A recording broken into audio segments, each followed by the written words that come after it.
healthy, got wealthy, and even got wise. That sweet Kangen water open up my eyes, satisfying for the body, gratifying for the mind. Kangen water for the rest of my life. Kangen water quenches your thirst. Kangen water feeds your soul. Kangen water inspiring your dreams. Kangen water for the rest of my life. Let's unify with Chi spirit. Kangen water will set you free.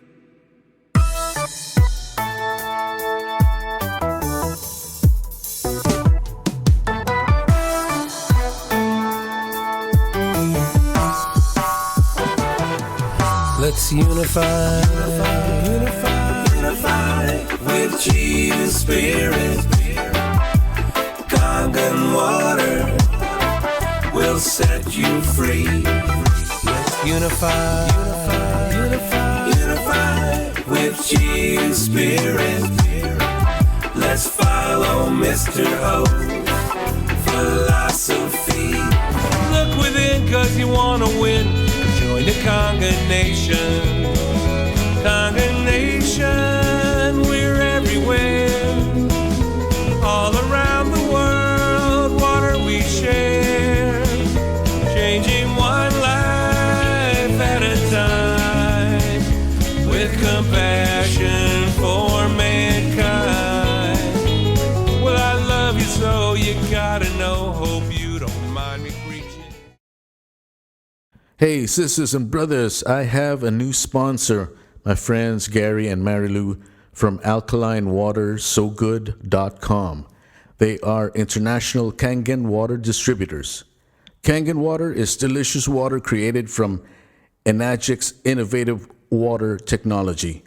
Enagic is a 56-year-old Japanese company with 40 offices in 23 countries, including an office in Manila and 8 offices in the U.S., and it is the leading manufacturer of alkaline ionizers and water filtration machines in the world. Not only do these devices filter your tap water, but they also produce ionized alkaline and acidic waters through electrolysis. These waters can be used for various purposes, including drinking, cooking, beauty, and cleaning. Can you imagine never buying bottled water again?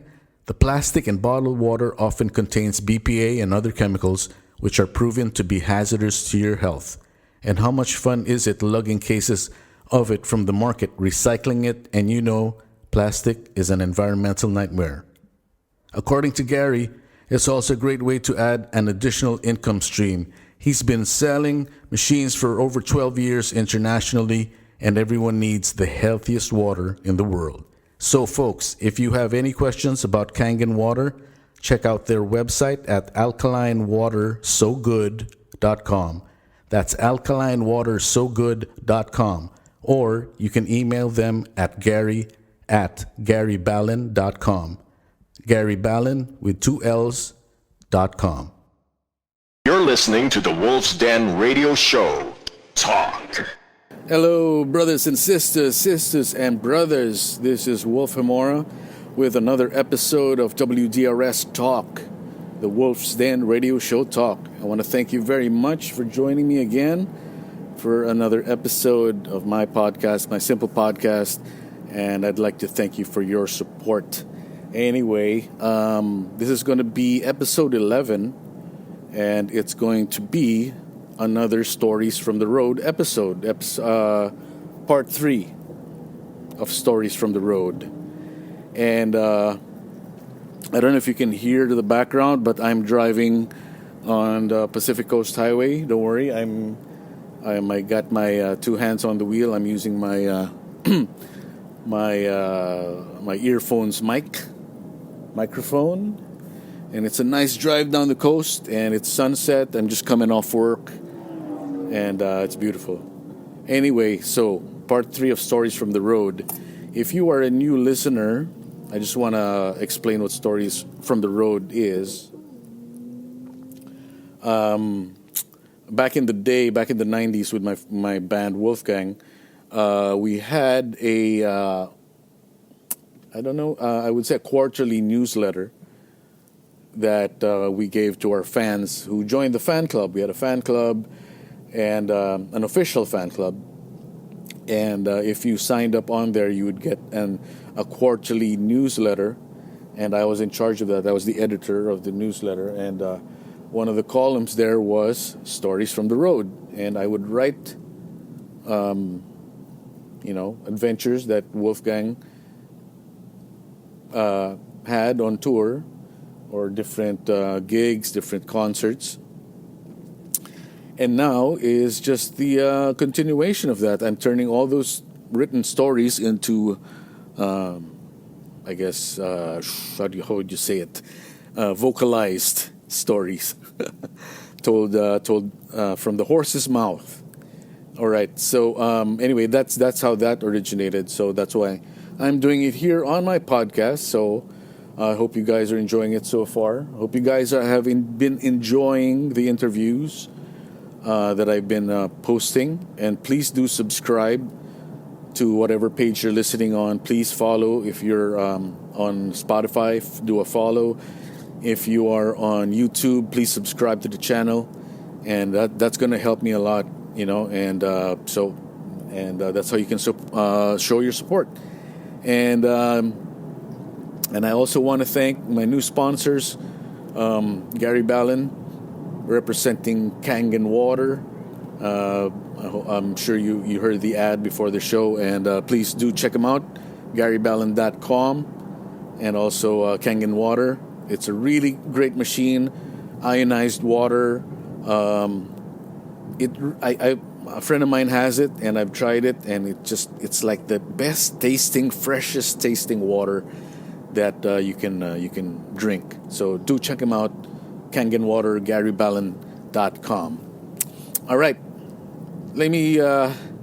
it's Sunday, January 10, and I just want to talk about some things before I get to Stories from the Road.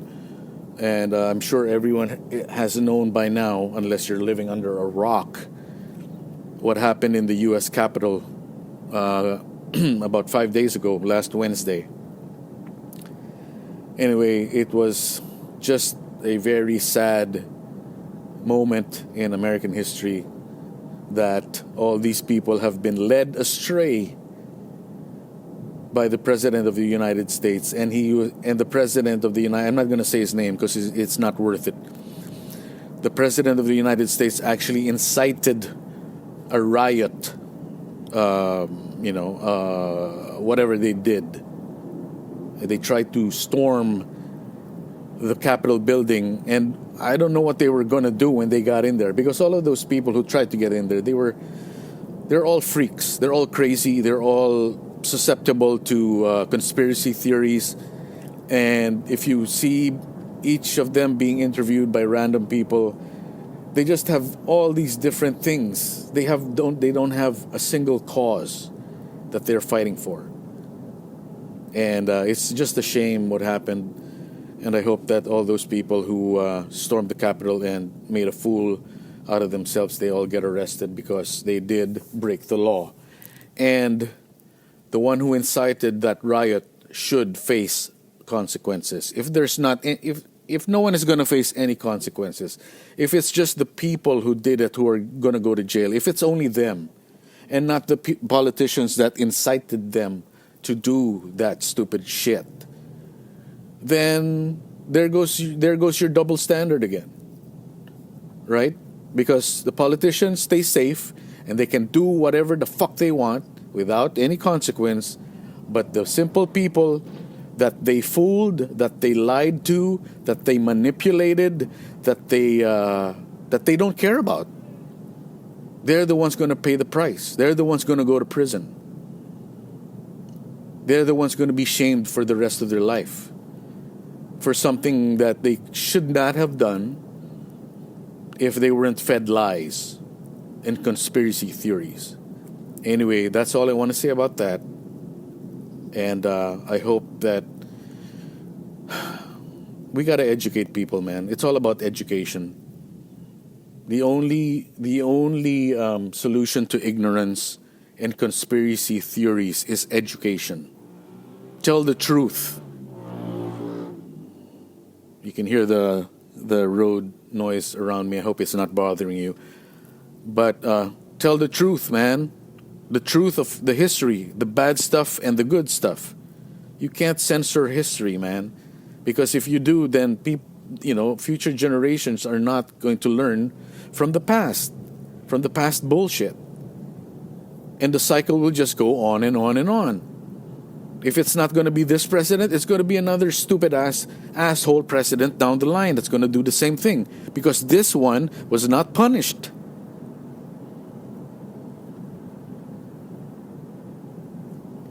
Anyway, that's how I feel. I just wanted to tell you guys. I need to vent.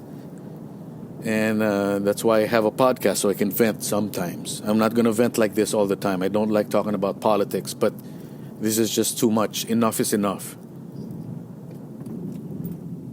Enough is enough. All right, moving on with the show. Stories from the Road, Part 3. So, I have a lot of stories lined up for you, but this one, I think I have to do it chronologically as much as I can.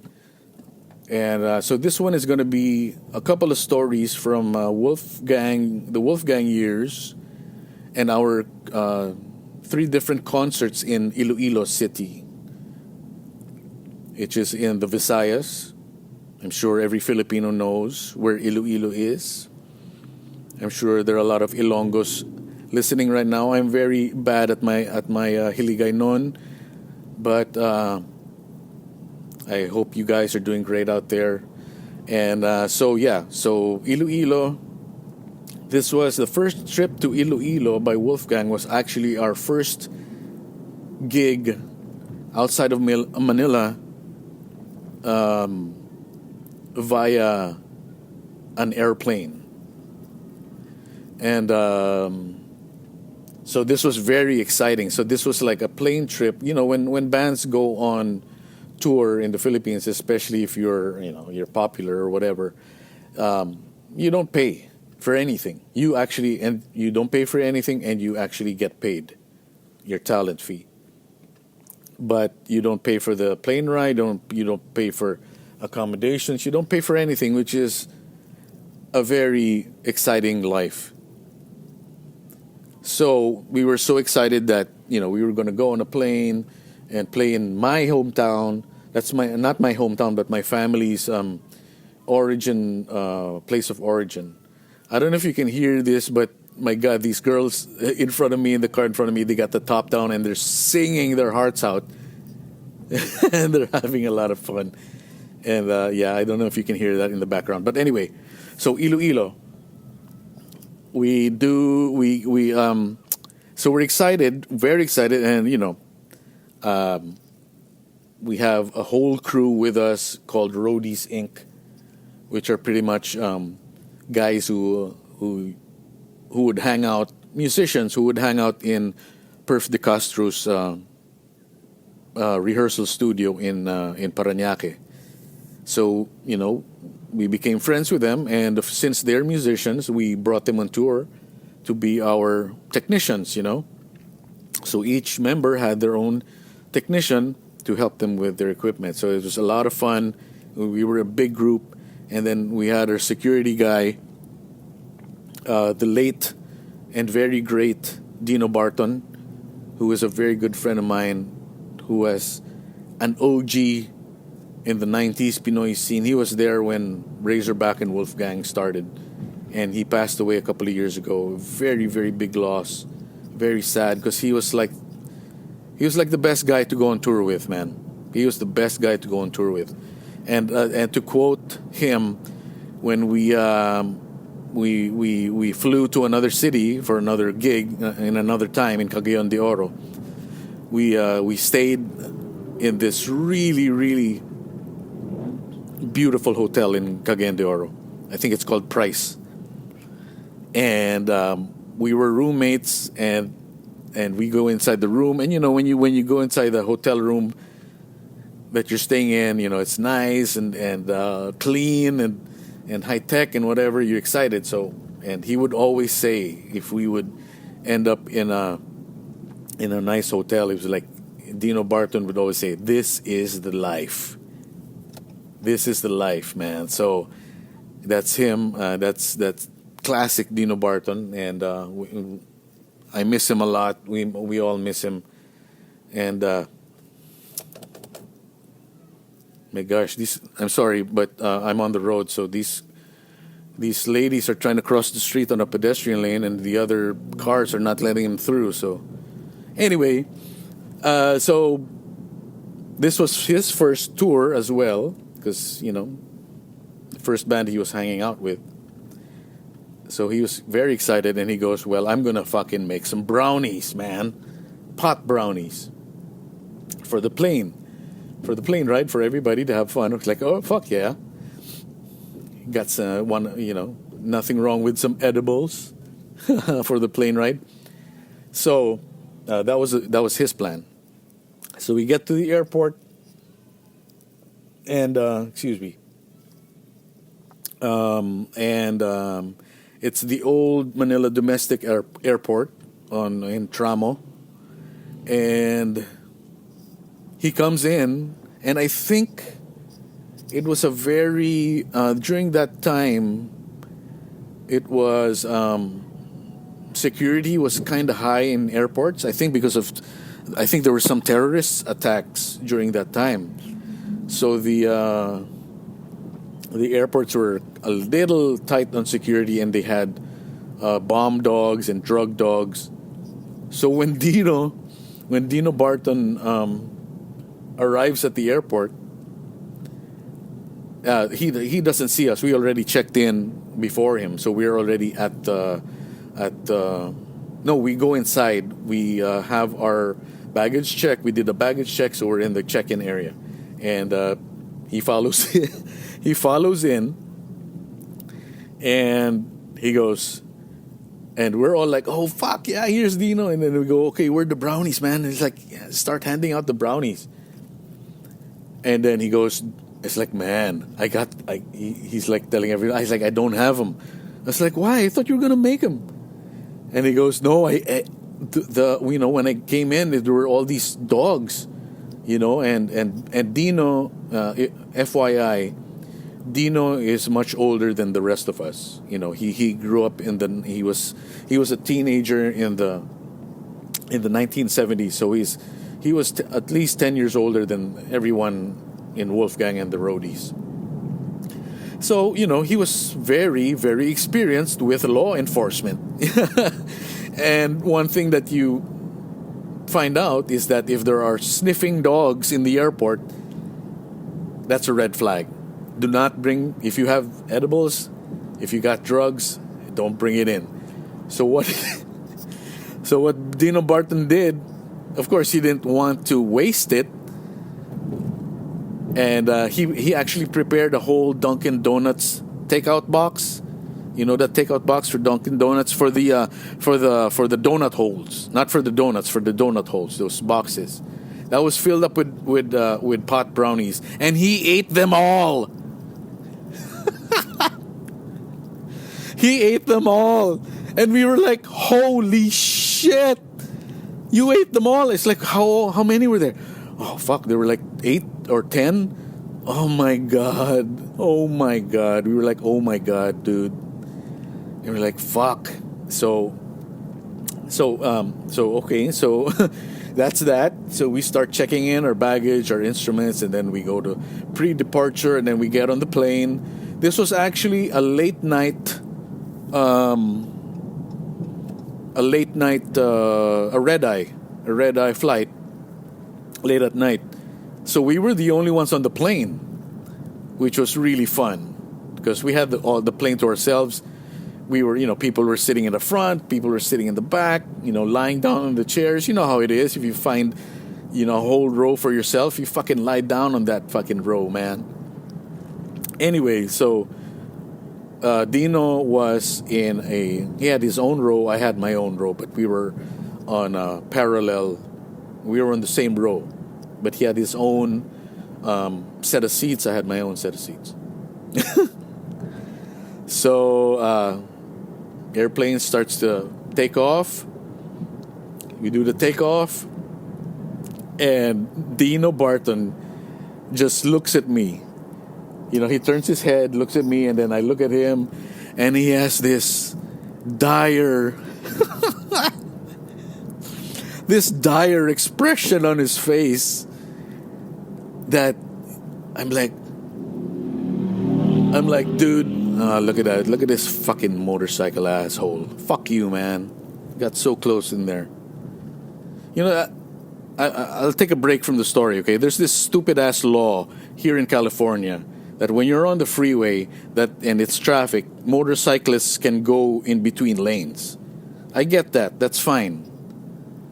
But when they do it on private roads, when they do it on a small highway like PCH, and all the car, it's just annoying as fuck.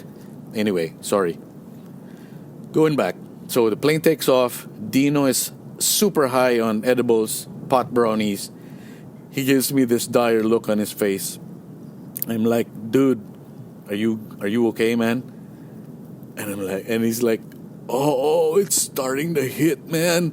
It's starting to hit. Because of course, if any of you out there have had edibles, you know that it doesn't hit right away. It'll take about 30 minutes on an empty stomach, and even longer if you ate something. So he ate those brownies before baggage check, and it finally hit when the plane took off. So he's like, holy shit! He's like on the plane shouting, oh shit! Excuse me. Oh shit! Oh shit! And we're like, what the fuck is happening? He's like, oh, I'm gonna say it in Tagalog, but I'll translate it for you English speakers out there. He goes, putang ina, naglo-loop yung aeroplano. Oh my God. Ah!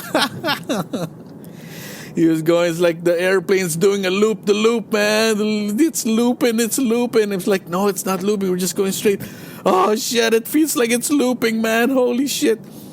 But he was a very experienced, so he, you can't do anything. You can't really freak out because you're on an airplane. It's like he can't go land the plane, let me out. Like no. So he had to, he had to suck it up, which I'm sure he's done it before. Dino Barton is the man. He's our sensei. He was our rock and roll sensei, and he's gone through everything rock and roll. And which is why he also passed away young. But hey, man, he lived his life. He was always happy. He seemed like he was always happy. He was never angry at anybody, And he was a good friend, and I miss him a lot. Rest in peace, Dino. Hey, sisters and brothers, I have a new sponsor. My friends Gary and Marilu from alkalinewatersogood.com. They are international Kangen water distributors. Kangen water is delicious water created from Enagic's innovative water technology.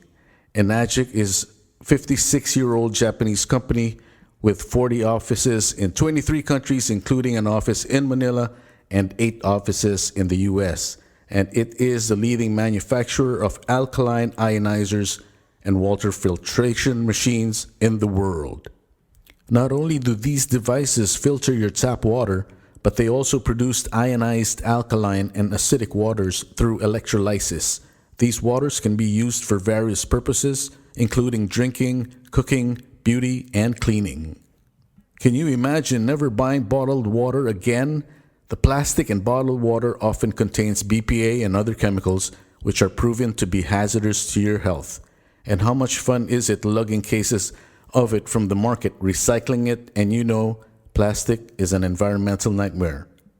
According to Gary, it's also a great way to add an additional income stream. He's been selling machines for over 12 years internationally, and everyone needs the healthiest water in the world. So folks, if you have any questions about Kangen water, check out their website at alkalinewatersogood.com. That's alkalinewatersogood.com. Or you can email them at gary@garyballon.com. Gary Ballon with 2 L's.com. So we get to Iloilo, and I'm there. You know, the last time I went to Iloilo was as a young as a kid, of course, and a young person, a teenager, because that is the hometown of my father's family. And my father is from La Paz. I think he was born in Haro, but they were brought up in La Paz. I'm sure the Ilonggos out there know what I'm talking about. Iloilo is a beautiful city. And right now, it's the most beautiful city in the Philippines. And I dare to challenge you, man. I dare you. Show me another beautiful city. I'm sure there are other cities out there. I'm not shitting on other cities. And there are other cities out there that are really doing a great job, like Manila with Isko, like Pasig with Vico Soto, and then Marikina with whoever's handling that. They're really trying their best to clean up their cities. But Iloilo, my friends, if you haven't been there, you have to go there. You have to see what it looks like when there is minimal to almost no corruption in the government. Because things get done. Shit gets done. And during the whole pandemic, they had the lowest cases. Because right away, when the news came out that there was this motherfucking virus coming out of China and spreading throughout the world, they hunkered down. They filled up this whole warehouse with grains of rice, a whole huge ass warehouse filled to the brim with sacks of grains of rice. And by the time, at the height of the pandemic in the Philippines, let's say maybe summertime here, when restaurants were closed, groceries were closed, markets were closed, no one could, and people didn't have work, so they didn't have food, they didn't have money to buy food. Motherfucking, the government of Iloilo gave everybody a sack of rice. Here's your food. Here are the taxes that you pay. You're getting it right now. So, folks, please do check out Iloilo City if you haven't been yet. It's beautiful. The people are beautiful. The women are fucking cute as hell. They have these the dialect is so sweet. So when women speak the dialect, oh my god, it's the best, dude. It's the best. So anyway, we get there. The last time I was there I was a young kid, and now I'm coming as a musician, as a rocker, and I have no idea how Ilonggos are with rock music. And that's the beauty about the tours that Wolfgang had back in the Philippines, is that I would discover just utter badassery, because the people in every town that we would go, this is pre-internet, okay? You gotta understand, this is pre-internet. There are already cell phones in the Philippines. There are no cell phones in America. Americans don't know what the fuck texting is at this time. But Filipinos are texting left and right. We're experts already with our Swiss-made Nokias, right? Anyway, thank you. Excuse me. So where are we? Iloilo. We get there. Yeah, yeah. Please do visit. It's a great town, and the food is excellent. The food is excellent. So Wolfgang and its crew, being the foodies that we are, way before the word foodie was invented. Wolfgang, we were into eating. The guys in Razorback who were our brother band at the time, they were into the juice. They liked the alcohol. But Wolfgang, we preferred the food. We would drink every now and then, but not as Not as not as much and not as often as the guys from Razorback. So I mean, Iloilo, we were like, fuck yeah, this is like one of the best foods in the Philippines. So we go out, we do our thing, radio interviews, we do our a motorcade. Here's another trivia.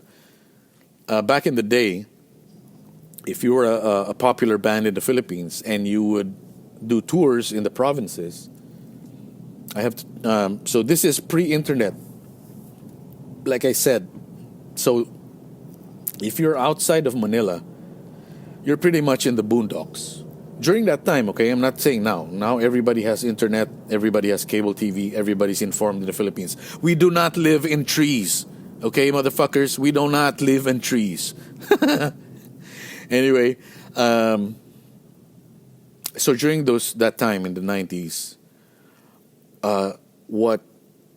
just like any society, there are swindlers and people who rob you, who steal money from you by doing schemes and all of that.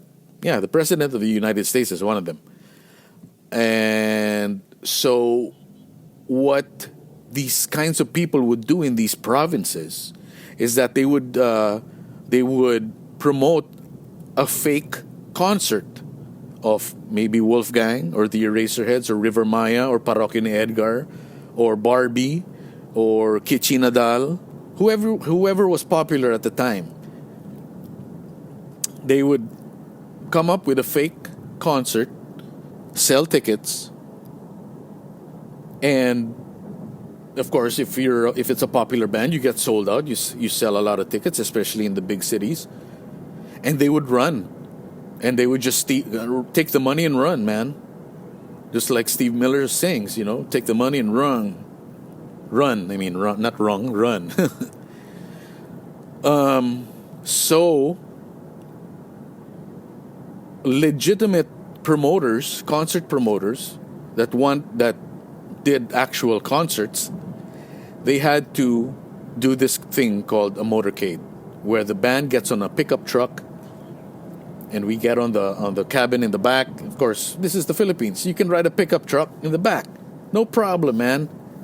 And you go around the city, and you're like the Pope.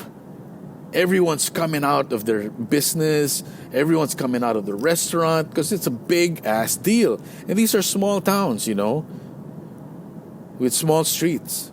So if they hear a ruckus, everyone comes out, say, "What the hell's going on?" And then half the people, of course, the young people who are there, who know who you are, they're just excited. It's like, "Yeah, you're here, man. Fuck yeah, we'll see you. We'll see you tomorrow. Yeah." Excuse me.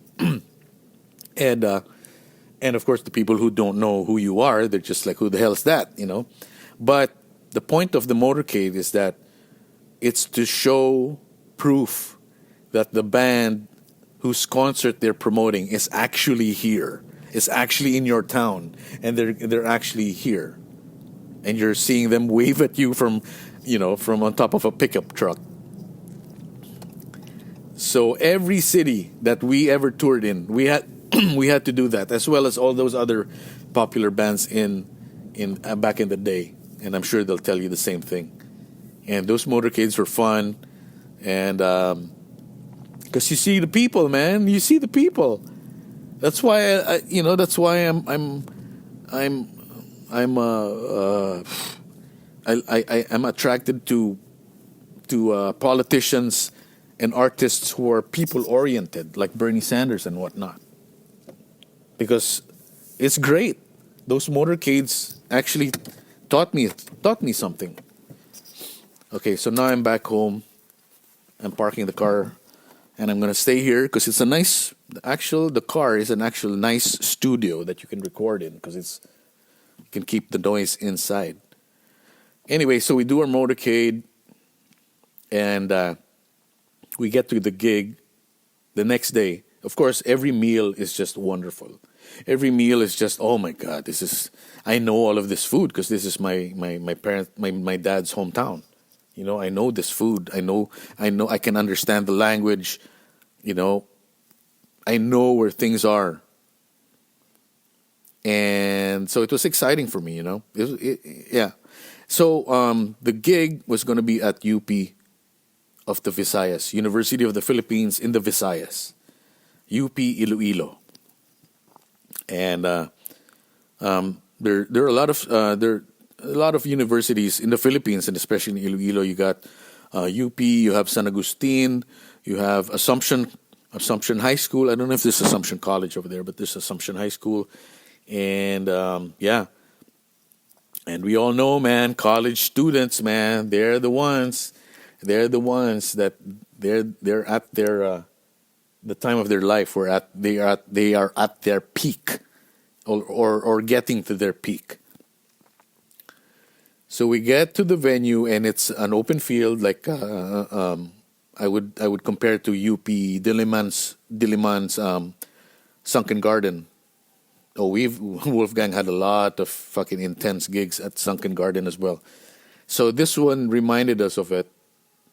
And you can hear the sirens outside. So packed house. There's so many people in front of us in the audience, and we start playing. I think when we get on the stage and people are already freaking out, because I'm going to assume that rock bands don't go to these places, especially during the 90s. Before this, before us, before the Eraserheads, before that, it was just a local band, local people, and this was like Metallica coming into your hometown. So every fucking young person was there. And once we start playing, holy shit. I've never seen mayhem before. Before this. I've seen slam dancing in Calle, slam dancing during our gigs at Weekends Live. Maybe Club Dread. Maybe I don't know if we even are. We've played in Club Dread by this time yet. I'm not sure. But that's the extent of wildness I've seen in a rock show. So this is the first time I'm seeing fucking mayhem, and it is wild. It's just fucking wild, man. Everyone's fucking slamming into each other. No one's fighting. Everyone's just slap dancing. Everyone's pogoing. Everyone's fucking just, it was like an exorcism like I've never seen before, because I've never seen an audience react like that to my music. And it was just a joy to watch, man. It was a fucking joy. I'm picturing it in my head right now. And all I see are just heads and hair and hands and arms flailing and just awesome, man. And we go through our set. I think we have a 90-minute set, and everything. We just fucking play everything we know, from original songs to cover songs. I think it's just the first album out by that time. And so when we play songs like Arise and fucking Natutulog Ko Mundo and Halik ni Judas, it's just fucking World War III in the audience. But they're not fighting. We didn't have to stop for any violence.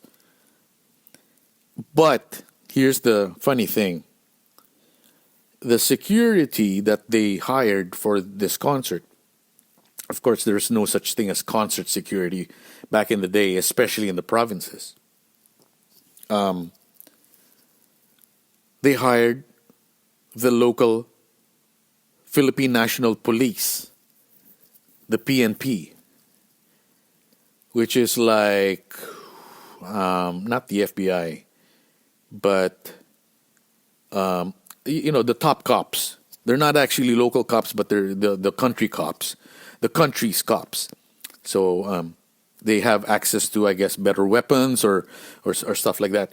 But anyway, so there were these two fucking policemen on either side of me on the drum set. And they were looking at the audience like, because if I have never seen this before, they have never seen this before. Excuse me. They have never seen this before, and they're older. They're older guys who are conservative Ilonggos and police and policemen who have never seen this kind of audience reaction. They've never seen slam dancing. They don't know what the fuck it is. Of course, the people in the crowd, they know what that is because they're hip, you know. So I remember, I can still picture it in my mind right now. This dude, I can't see, I don't remember his face, but I can remember the expression on his face was like, what the fuck is going on? And what the fuck do I do? What the fuck are we gonna do with this? They're killing each other. Of course they were not killing each other, they were slam dancing. But to the eyes of a policeman who's probably 20, 30 years older than we are, it was fucking, it was a big rumble. And he had an M16 with the magazine, with the fucking magazine. And then I look to my left and it's another cop. And they're just fucking, it was scary, man. It was really scary. The expressions on their face because they didn't know what was going on. They thought it was violence. So they were like already probably thinking in their head, it's like, what the fuck are we going to do? Are we going to handle this or by shooting everybody, by shooting in the air or what? And I was like, holy fuck. And I was like, please, Lord, don't let these cops fucking freak out. It's always the cops, huh? But to their credit, they did not freak out. They were cool. They were cool. So, and then after we ended one song, it was just, I'm just telling you people, it was all mayhem. It's just mayhem. Fucking everyone is having a good time. Fucking mayhem. I loved it. So our manager at the time, our road manager and manager, he comes up to me and he goes, Wolf, we're going to have to cut off the set because, it's too mayhem. There's so much mayhem. And I lost it, man. I lost it. And I felt so bad about it right after I did it. I screamed at him. I gave him the finger. I was like, fuck off, man. Shut the fuck off and fuck off. And I saw the expression in his face. And right away, I felt so bad. And I apologized for doing that. I don't know I don't remember if I think I apologized to him, but if I did not, I apologize, man. But I was so in the moment, I was so heated that I was like, no, there's no fucking way that we are stopping the show. Because we know, me and the manager, we know that they're not violent. They're just slam dancing. So don't tell me to stop it. You need to explain to the cops and the promoter that they're not being violent. They're slam dancing. That's how they express themselves. That's how young people express themselves. So it's your job to explain to them, we're not shutting this down. Because if we shut this down, you're going to have a full-on riot. So we finished the show, and I don't really remember anything else after that. I remember, of course, every meal was just awesome. And then we go home. We go back to Manila. Great story to tell. And then we visit Iloilo two or three more times after that. And I'm gonna reserve the stories for those two other gigs for another episode because I think you enjoyed this one. I really enjoyed that show. If you were there, leave a comment. If you were in any of our shows in Iloilo, do leave a comment in the comment section, of course. And I really, really appreciate your support for my band Wolfgang back in the day. If you're a fan of Wolfgang, thank you. I love you so much. You guys, the fans of Wolfgang, are the best fans. They stuck with us until the end, and even until now, they're still listening to our music. And it just, my heart is full when I think about it. So thank you, everybody. And so that's it. Stories from the Road, Part 3, Iloilo. I'll see you next week again for another episode, for an actual episode with an interview and it's going to be with songwriters Paul Putian of Coffee Break Island and Bobby Belingit of The Woods. It's going to be a great fucking episode. So join me next time, and thank you very much for joining me for this episode. Please subscribe to the channels that you're listening to this on, because I need the likes, I need the subscribers, and I want to thank Gary Ballon and Marilu Valdez and Kangen Water for their support, for their sponsorship. I really appreciate it. I'll see you next week, sisters and brothers. Please be safe out there. Wear your mask, wash your hands, social distance, respect others, be kind to others. Stop believing conspiracy theories. Live in truth. The truth will set you free. Peace.